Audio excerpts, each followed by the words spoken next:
Hello viewers, আসসালামু আলাইকুম। Mahbul study সার্কেলের পক্ষ থেকে সবাইকে জানাই আন্তরিক অভিনন্দন ও শুভেচ্ছা। আজকে বরাবরের ন্যায় প্রেপোজিশনের দ্বিতীয় পার্ট নিয়ে তোমাদের সাথে আলোচনা করব।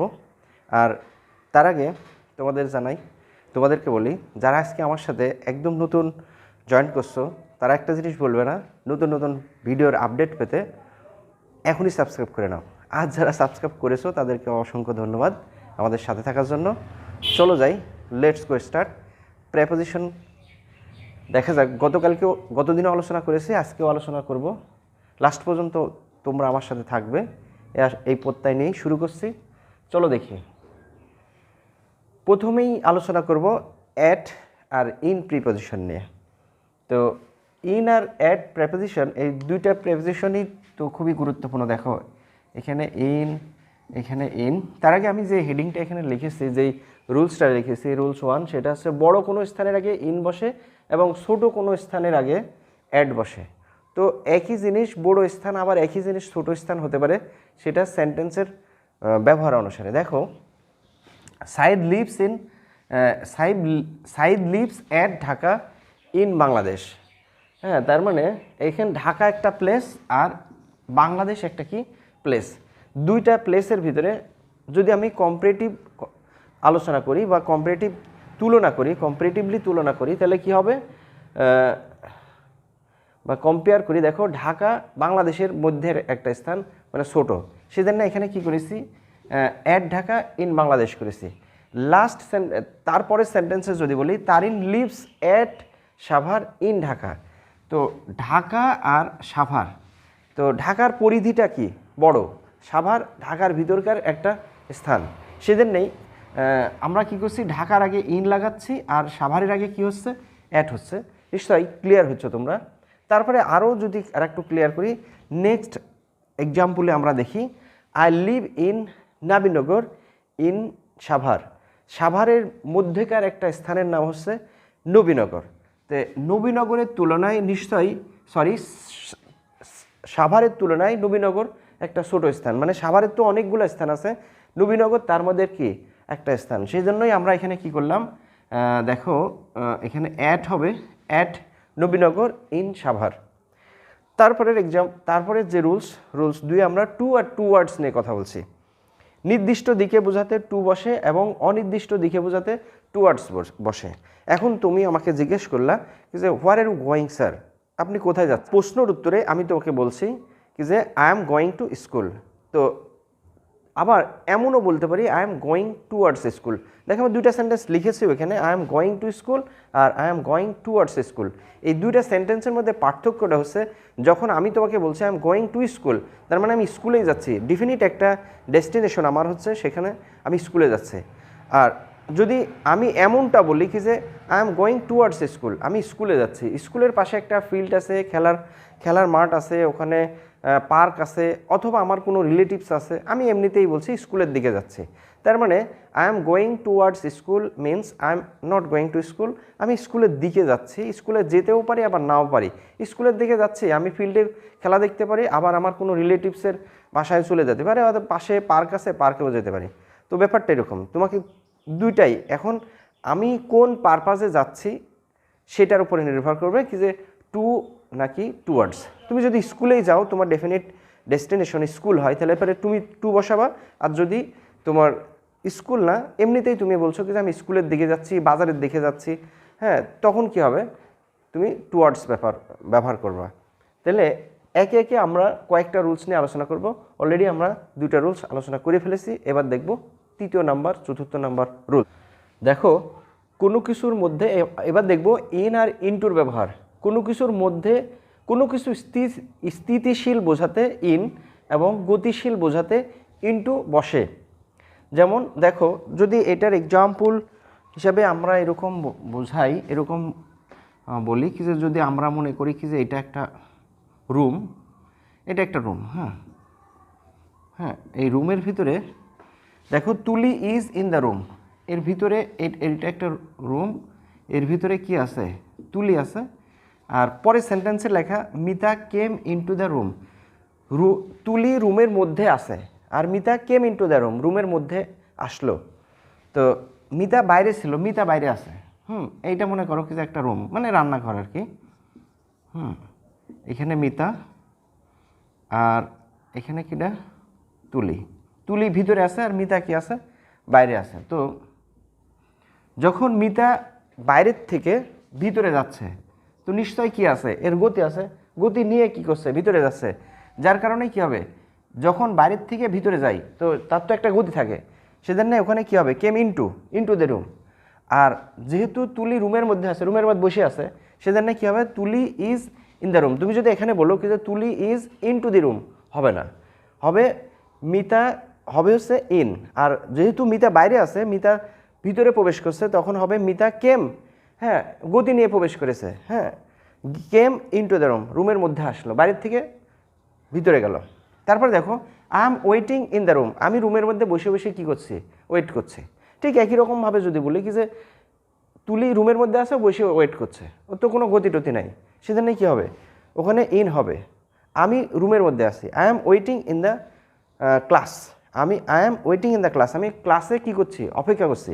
আর যদি বলে যাই দেখো the wind turned into storm suddenly, হঠাৎ করে বাতাস ঝড়ে পরিণত হয়ে গেল। বাতাসের তো একটা গতি ছিল, তো এই গতিটা বেশি হয়ে কি করলো, ঝড়ে পরিণত হয়ে গেল।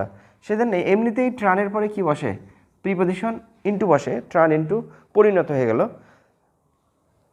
কিসে, ঝড়ে। তারপরে দেখো পাশে বোঝাতে বিসাইড, পাশে বোঝাতে বিসাইড, আর এবং এছাড়া তাছাড়া বোঝাতে কি হয়, বিসাইডস হয়। দেখো বিসাইড আর বিসাইডসের মধ্যে পার্থক্যটা হচ্ছে বিসাইডের সাথে এস নাই, আর বিসাইডসের সাথে কি আছে, এস আছে। This is the difference between two ওয়ার্ডস।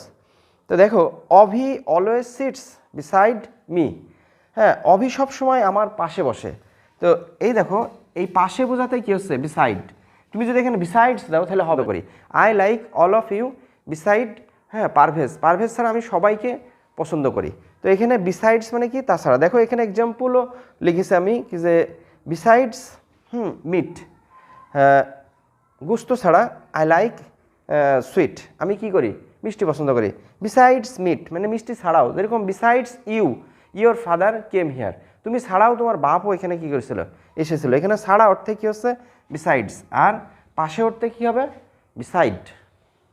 দেখো 5 নাম্বার রুলসে দিন বা তারিখের আগে, হ্যাঁ, মাস, দিন বা তারিখের আগে অন বসে, মাস বা বছরের আগে ইন বসে, মাস, হ্যাঁ, যেরকম নভেম্বর, ডিসেম্বর, এইগুলোর আগে কি বসে, ইন, মাস। আবার বছর 2003, 2001, 2006, এই যে এইগুলা বছর, এইসবের এই সালের আগেও কি হবে, আমি যদি লিখতাম মাস বা সালের আগে কি বসে, ইন বসে, এটাও হয়তো। সময়ের পূর্বে কি বসে, অ্যাট বসে, যেরকম 7টা, 8টা, 9টা, 10টা, 11টা, এইগুলো সময়, এই সময়ের আগে কি বসে, অ্যাট বসে। দেখো হিমু মিট মি, হিমু আমার সাথে সাক্ষাৎ করেছিল অ্যাট 1 AM, অ্যাট 1 AM, এটা একটা সময়, এই যে 1 বসলো, এটা সময়, দিন, এটা দিন, মানডে, সানডে, স্যাটারডে, ওয়েনেসডে, এগুলা দিন, সেজন্য এখানে কী হয়েছে, অন। তারপরে এটা একটা কি, সাল, এই যে মাস বা বছরের আগে কি বসে, ইন বসে। তো Himu meet me at 1 PM on Monday in November অথবা ডিসেম্বর, এরকম হবে। এখানে যদি তুমি কোনো সাল দিতা তাও কি হতো, এরকমই হতো। তারপরে দেখো she visited our school on Friday, এই যে ফ্রাইডে হচ্ছে একটা কিসের নাম, এটা ফ্রাইডেটা হচ্ছে দিনের নাম, তার আগে কি হয়েছে, অন। আর এটা হচ্ছে মাসের নাম, মাসের নামের আগে কি বসবে, ইন। আবার সালের নামের আগেও কি বসবে, হ্যাঁ, ইন। তারপরে দেখো যে কাজ করে তার আগে বাই, হ্যাঁ, এবং যে হাতিয়ার দিয়ে করে তার আগে উইথ বসে, মানে যে কাজটা করে তার আগে ওই যে ব্যক্তি করে তার আগে বাই বসে, আর যে হাতিয়ার দিয়ে করে সে কি, তার আগে উইথ বসে। যেরকম আমি কলম দিয়ে লিখছি, উইথ কলম, উইথ পেন, আর আমি লিখছি আমার দ্বারা লেখা হচ্ছে, তাহলে পরে যেরকম the letter was written by Mahabul with good pen, একটা সুন্দর কলম দিয়ে চিঠিটা মাহাবুলের দ্বারা লেখা হয়েছিল। ঠিক একই রকমভাবে হি ওয়াজ পানিশড, দেখো পানিশড, তাকে শাস্তি দেওয়া হয়েছিল বাই হিজ টিচার, তার শিক্ষকের দ্বারা।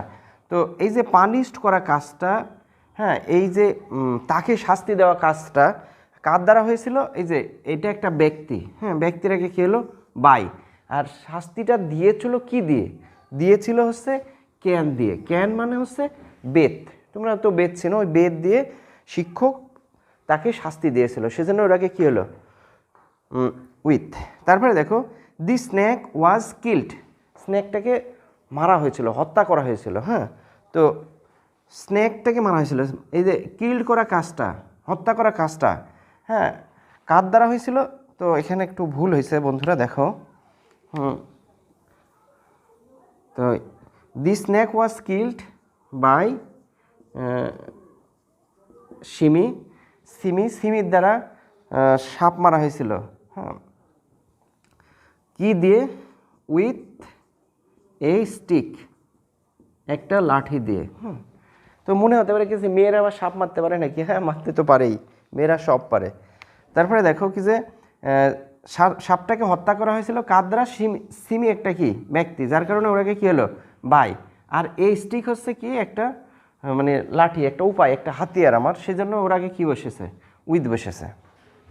দেখো আন্ডার আর বিলোর মধ্যে পার্থক্য। হ্যাঁ, তো মনে করো কি যে এইটা একটা বক্স, হ্যাঁ বক্সের এই তল স্পর্শ করি যদি কোনো কিছু থাকে, এইটা তল, এই তলের স্পর্শ করি যদি থাকে তাহলে এখানে কী হবে বিলো, আর স্পর্শ না করে দেখি থাকে নিচে, হ্যাঁ এটা একটা বক্স, বক্সের নিচে কোনো একটা জিনিস আছে, এই নিচে একটা জিনিস আছে, বক্সের নিচে কোনো একটা জিনিস আছে, তখন কি হবে এখানে আন্ডার হবে। একটা ব্যাপারটা হচ্ছে কোনো কিছু তলের নিচে থাকলে আন্ডার, এবং তল স্পর্শ করে থাকলে কি হবে বিলো হবে। তো মনে করো কি যে এই যে আমি যদি বলি কি যে এটা একটা বক্স, হ্যাঁ তো এর নিচে একটা কি আছে কলম আছে, there is a pen under the box, এই বক্সের নিচে কি আছে একটা কলম আছে।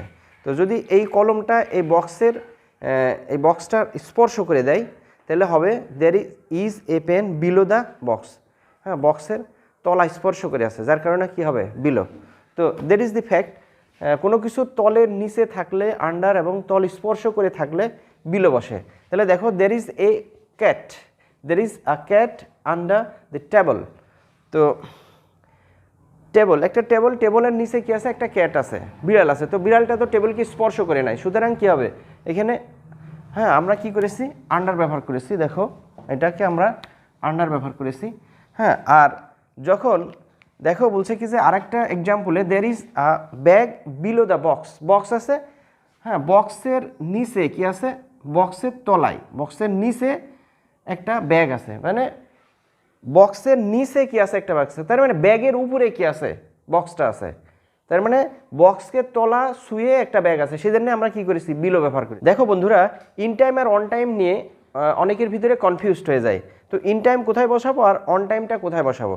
দেখো আমরা এই যে টেক অফ থেকে টুক অফ হয়ে গেছে, এটা একটু আন্ডারলাইন করে রেখেছি, টেক অফ মানে হচ্ছে উড়ে যাওয়া, the plane took off on time, প্লেনটা সময় মতো উড়ে গিয়েছিল। তারপরে Humaira reached there in time, Humaira সেখানে সময় মতো পৌঁছাইছিল। তো কোথায় ইন টাইম আর কোথায় হচ্ছে অন টাইম সেটাই ব্যাপার। তো দেখো আমি যদি এখন তোমাকে বলি কি যে তুমি আমার বাড়িতে 10টার সময় আসবা, হ্যাঁ তো ঠিক যখন 10টা বেজেছে ওই সময়তেই তুমি কি করেছো আমার এখানে পৌঁছাইছো, তাহলে আমি তোমাকে বলবো কি যে you have reached here on time, তুমি সময় মতো কী করেছো এখানে পৌঁছাইছো। আর যদি 10টা বাজেনি, 9:55, 9:57, 9:59 এরকম বাজছে, তাহলে আমি তখন বলবো কি যে you have come here in time, তুমি সময় মতো পৌঁছাইছো। 10টার সময় পৌঁছাইলে পৌঁছাতে পারতা, কিন্তু তার 1-1 মিনিট আগেই পৌঁছাইছো, তখন কি হবে ইন টাইম। তার মানে একদম নির্দিষ্ট সময় হলে পরে কি হবে অন টাইম, আর যদি নির্দিষ্ট সময়ের একটু আগে হয় অথবা ওর কাছাকাছি কোনো সময় হয় তাহলে পরে কী হবে ইন টাইম। সেজন্য দেখো প্লেনের ব্যাপার সেবার, প্লেন যদি বলে 10:30, 10:30-এ চলে যাবে, হ্যাঁ তো সেজন্য ওখানে অন টাইম আমরা ব্যবহার করি। আর হুমায়রা পৌঁছাইছিল সেখানে ইন টাইম। এখন অন টাইম হবে নাকি ইন টাইম হবে সেটা সিচুয়েশনের উপরে নির্ভর করবে, ওই অবস্থার উপর নির্ভর করবে কি যে তুমি ওখানে ইন টাইম ব্যবহার করবা নাকি অন টাইম ব্যবহার করবা। তার মানে ইন টাইমও হতে পারে অন টাইমও হতে পারে, তো সেটা ওই কনটেক্সটের উপর নির্ভর করবে। তো ঠিক আছে বন্ধুরা, আজকে আবার শেষের পথে যাচ্ছি, তার মানে আজকেই শেষ করে দিলাম। নিশ্চয়ই তোমরা ক্লাসটা উপভোগ করেছো। আর নিতান্তই যদি ভালো লেগে থাকে ক্লাসের আমার ক্লাসটা, তাহলে একটা জিনিস বলবে না, একটা লাইক দিতে আর কমেন্ট করে দিতে। আর সেই সাথে আমার সাথে থাকার জন্য তোমাদেরকে অসংখ্য ধন্যবাদ। আবার হ্যাঁ, পরবর্তীতে তোমাদেরকে প্রিপোজিশনের ক্লাস নিয়েই তোমাদের সামনে হাজির হব। সেই পর্যন্ত আশা করি তোমরা ভালো থাকবা, এই কামনাই রইল। ঠিক আছে, টাটা, বাই বাই।